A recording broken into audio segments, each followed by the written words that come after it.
I told him my ex would have handled it better. He handed me his ring and walked out. I need to tell someone what I did, and you're going to think I'm terrible. But there's something about comparing your partner to your ex that nobody understands until they've done it themselves. Everyone's calling me the villain here, my friends, his family, even strangers on the internet who somehow got hold of the story. But the truth is more complicated than what they think happened. Yes, I said those words. Yes, he walked out. But what I've never told anyone is why I kept comparing them in the first place, and that reason changes everything about how you'll see this story. If I don't tell this completely, you'll just think I'm another ungrateful woman who couldn't appreciate a good man. But once you know what I know, once you understand what was really happening in my head and heart during those months, you'll see why I couldn't stop myself. This isn't just about one stupid comment during a kitchen renovation argument. It's about the fear that I'd made the biggest mistake of my life by saying yes to the wrong person, and I was too scared to admit it even to myself. I'm going to tell you everything, including the part where I actually hoped he'd react the way he did. And the part that makes me look worst. I'm saving that for later because you need to understand how I got there first. You need to see the whole picture of who Jake was, who Marcus had been, and who I was trying to convince myself I'd become. Jake proposed to me on a Tuesday. That's the first thing you should know about him. He wasn't a weekend, sunset, photographer hidden in the bushes kind of guy. It was a regular Tuesday evening. We'd just finished watching some crime documentary, and he turned to me during the credits and said, "I think we should get married. I love you and I don't see the point in waiting when I already know." I said yes immediately. Of course I did. Jake was everything Marcus hadn't been: stable, present, consistent. He had a career he actually cared about as a physical therapist. He came home when he said he would. He didn't disappear for days claiming he needed space to think or time to work on his music. Jake's biggest spontaneous gesture was bringing home Thai food when we'd planned on cooking. My best friend Rachel said I seemed happy but calm about the engagement, like I'd just accepted a sensible job offer rather than a marriage proposal. I told her that was growth, that I was done with the chaos and drama of my 20s. I was 32. I wanted stability. I wanted someone who showed up. What I didn't tell Rachel was that sometimes I'd catch myself staring at Jake while he was reading or doing meal prep for the week, and I'd feel absolutely nothing. Just this flat, neutral observation of a good man doing good man things. And then I'd feel guilty for not feeling more, which would make me overcompensate with affection, which felt performative even to me. But I pushed those thoughts away. I'd learned from therapy that the butterflies and passion with Marcus had been trauma bonding, not real love. Real love was supposed to feel safe. Boring was healthy. If I sometimes missed the intensity of my relationship with Marcus, that was just my addiction to toxicity talking. The problem started about 2 months after the engagement, when we began planning the actual wedding. Jake wanted simple and small. I'd always imagined something bigger, not huge but significant. A real celebration. The kind of wedding where people would remember the vows and the dancing, where there'd be those magical moments that everyone talks about for years. "I don't really see the point in spending that much money on one day," Jake said when I showed him some venue options. "We could put that toward the house fund."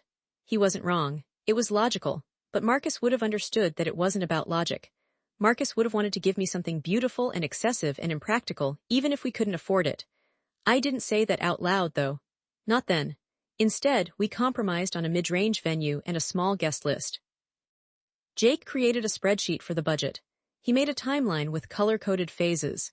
He researched vendors with the same methodical approach he brought to everything else, and I felt that flatness again, watching him optimize our wedding like it was a project plan. "Are you excited?" I asked him one night while he was updating the spreadsheet. He looked up, genuinely confused by the question. "About what?" "The wedding, marrying me, any of it." "Of course I am," he said, but his tone was the same as when he confirmed he was excited about the new blender we'd bought. "I just want to make sure we do this right and don't overspend." Marcus would have pulled me into his lap and told me all the specific things he was excited about. He would have made it romantic, even if it was impractical and over the top. That was the second time I compared them. I started keeping track after that, in my head. Every time Jake's reasonableness felt like indifference, I'd think about how Marcus would have handled it differently. The kitchen incident happened 4 months into our engagement. We'd bought a house together, another very adult, very sensible decision. The house needed work, but Jake was handy. He'd grown up helping his dad with construction projects. He assured me we could handle most of the renovations ourselves and save money. I didn't really want to do it ourselves. I wanted to hire professionals and have it done quickly and correctly, but Jake seemed almost excited about the project, which was rare enough that I agreed. Maybe this would be good for us. Maybe I'd see a different side of him. The kitchen renovation was supposed to take 3 weeks. We were on week 7. Jake worked on it every evening after his shifts at the clinic and all day on weekends. He was meticulous and slow, watching YouTube tutorials multiple times, measuring everything twice, refusing to cut corners. The kitchen was gutted, no sink, no stove, just exposed walls and tools everywhere. We'd been eating takeout and washing dishes in the bathroom for almost 2 months.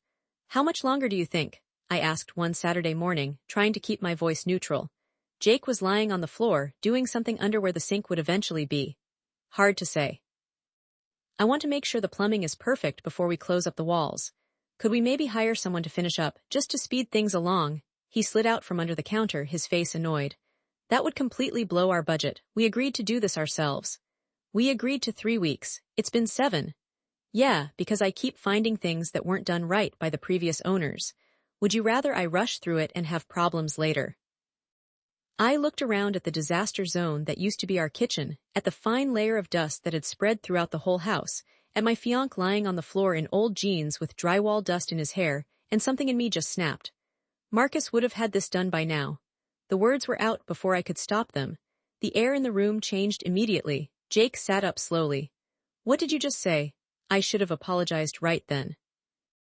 I should have backtracked and said I didn't mean it, that I was just frustrated. But there was this reckless part of me that wanted to see what would happen if I pushed.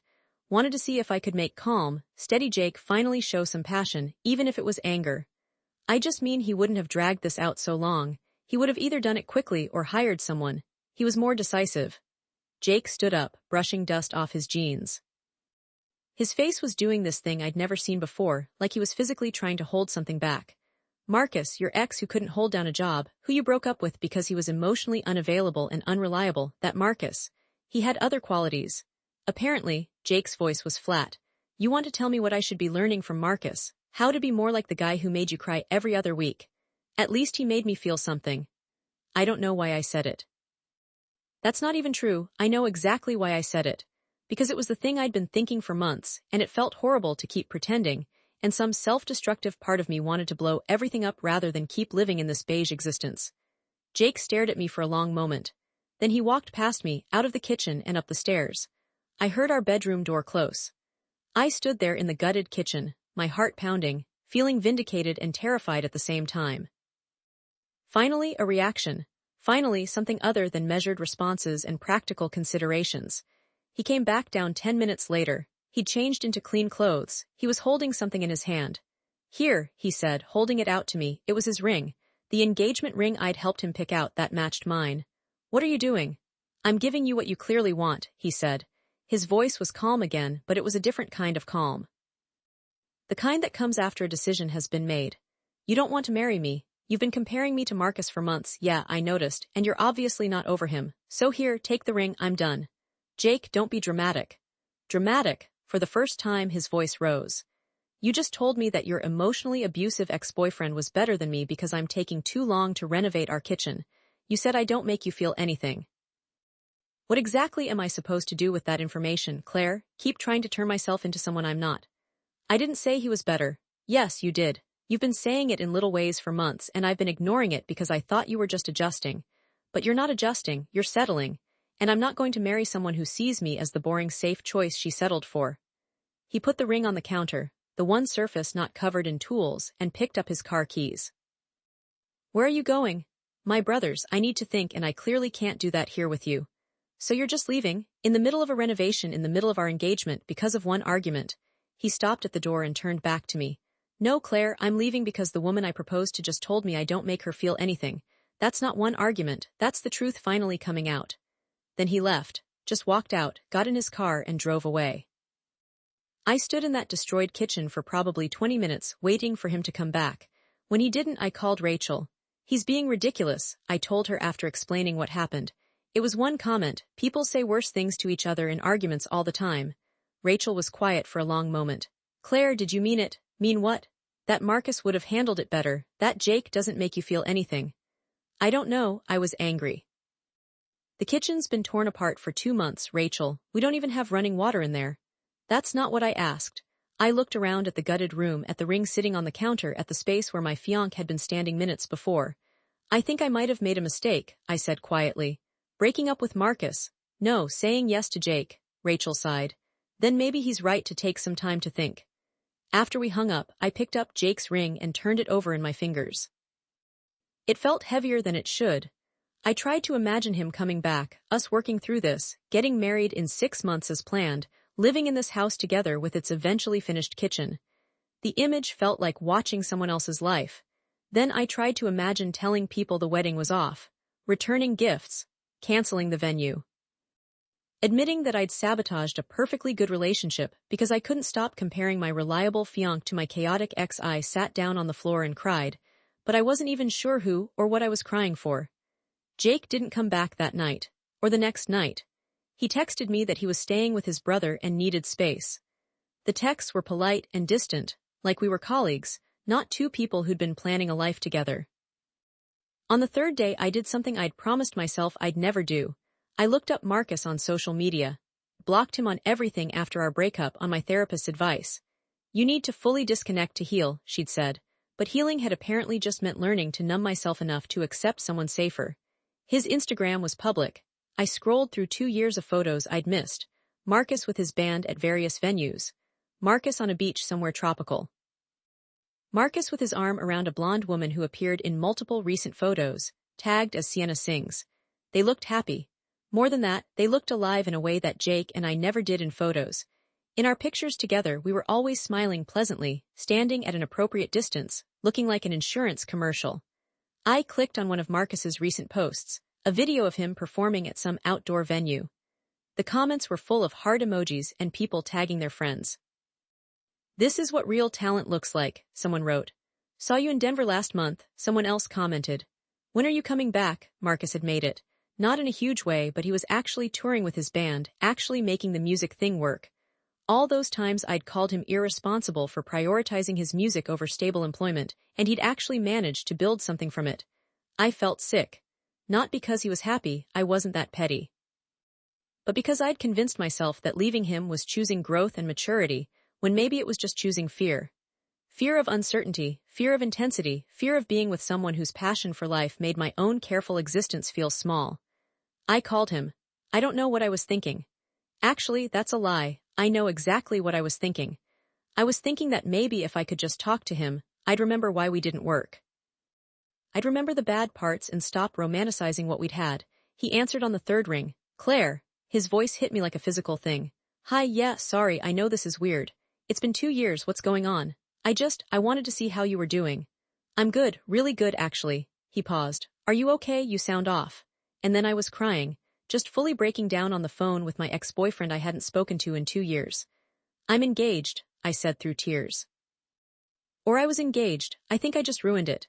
Claire, what happened? So I told him, everything, the engagement, the house, the kitchen, the comparison, Jake leaving. Words poured out of me like I'd been holding them in for months, which I guess I had. Marcus listened without interrupting. When I finally stopped talking, he was quiet for a moment. Do you want my actual thoughts or do you want me to tell you what you want to hear? He asked. Actual thoughts. You're doing the thing you always did. You're running from something good because it scares you. Jake sounds like a solid guy. Maybe a little boring for you, but solid. And you're sabotaging it because being with someone stable makes you confront your own shit instead of being distracted by relationship drama. I hadn't expected that. You think I should marry Jake?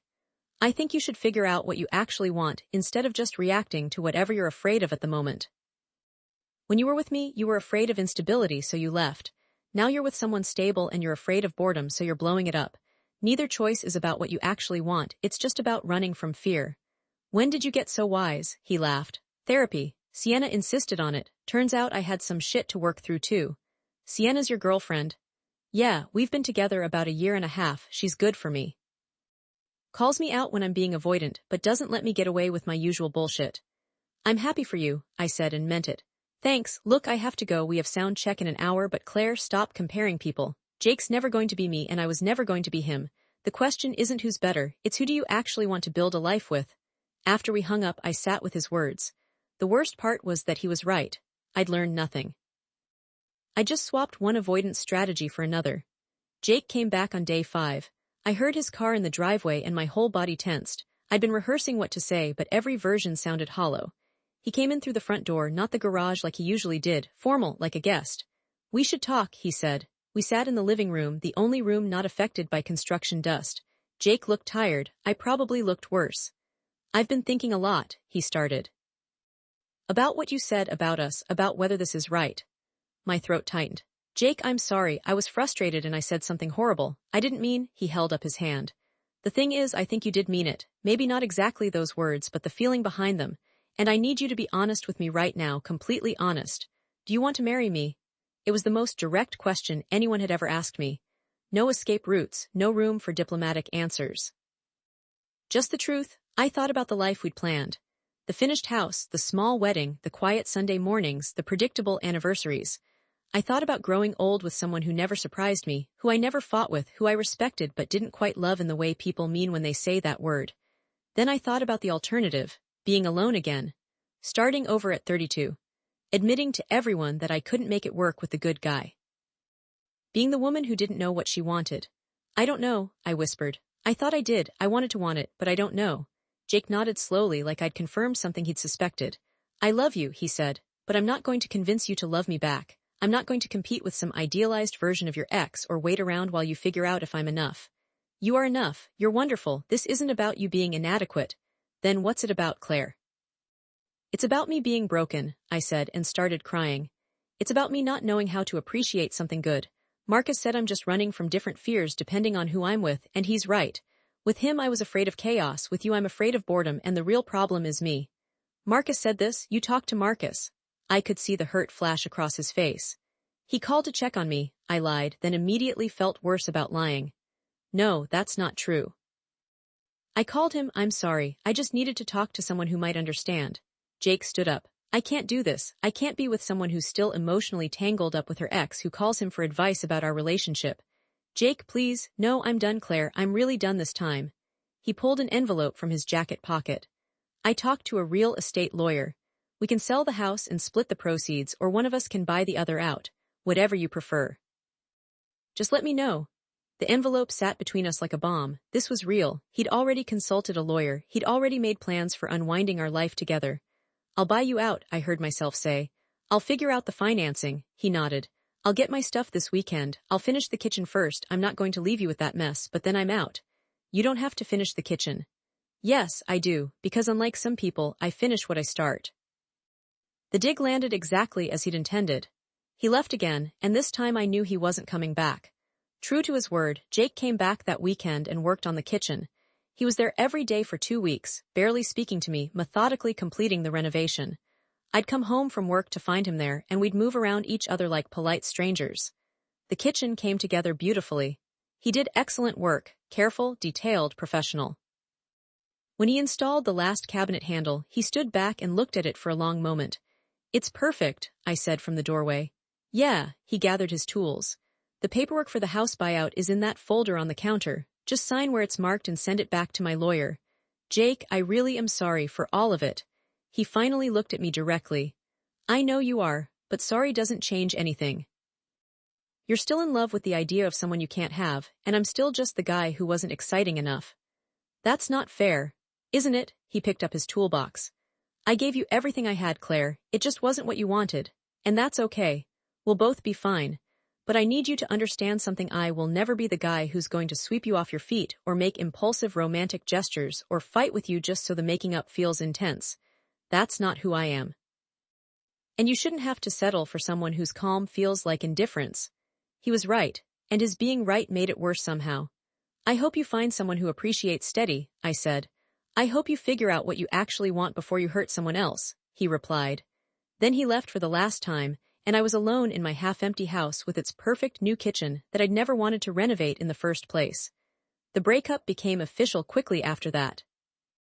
Jake was efficient about it, just like he was efficient about everything else. Papers were signed, assets divided, the house became solely mine along with a mortgage I could barely afford. My friends were confused and sympathetic. "What happened?" they kept asking. "You guys seemed so good together." I gave them the edited version. We wanted different things. The timing wasn't right, better to realize it now than after the wedding. Most of them accepted this, though Rachel kept looking at me like she knew there was more to the story. You still haven't told me what really happened, she said one night over wine. I told him Marcus would have handled the kitchen renovation better. He gave me back his ring and left. Rachel's eyes widened. Jesus, Claire, why would you say that? Because I'm an idiot, because I wanted him to react emotionally for once, because I was looking for an exit and my subconscious found one. Poured more wine. Pick your favorite theory. Are you still in love with Marcus? No, I don't think I ever really was. I was in love with the drama of it, the intensity, but Marcus was right, I'm just running from different fears depending on who I'm with. Marcus was right. When did you talk to Marcus? I told her about the phone call. She looked at me like I'd grown a second head. You called your ex to talk about your fiancé, Claire, that's so emotionally fucked up. I know, believe me, I know. Jake found out and it was basically the final nail in the coffin. Rachel was quiet for a moment. What are you going to do now? I don't know, be alone for a while, actually work on my shit in therapy instead of just learning new ways to avoid it. That sounds healthy. It sounds terrible, I corrected, but probably necessary. What I didn't tell Rachel, what I haven't told anyone until now, is that I went on one date with Marcus after Jake and I officially ended things. Marcus was in town for a show and we met for coffee. Just coffee, very casual, very hey, we're mature adults who can be friendly now. Sitting across from him in that coffee shop, I felt nothing. The spark I'd remembered, the intensity I'd romanticized, none of it was there anymore. He was just a guy I used to date, telling me about his tour and his girlfriend and his plans to record an album. You seem different, he said at one point. How so? Sadder. When we were together, you were always trying so hard to seem like you had everything figured out. Now you seem like you've given up on that. Is that good or bad? Neither, just different, he smiled. For what it's worth, I think you did the right thing with Jake. If you weren't sure, you weren't sure. Everyone else thinks I'm an idiot for letting him go. Everyone else isn't living your life. He checked his phone. I have to get to the venue soon, but I'm glad we did this. Closure, you know. Yeah. Closure? We hugged goodbye, and I watched him walk away down the street, his guitar case over his shoulder. I felt relieved more than anything. The fantasy version of Marcus I'd been comparing Jake to didn't exist.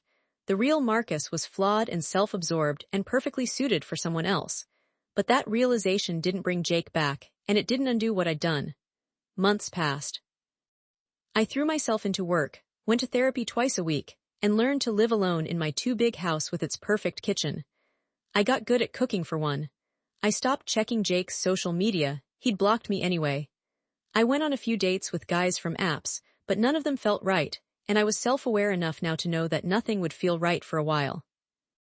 My therapist said I was grieving multiple things at once: the relationship with Jake, the fantasy of Marcus, and the version of myself I'd thought I was when I accepted Jake's proposal.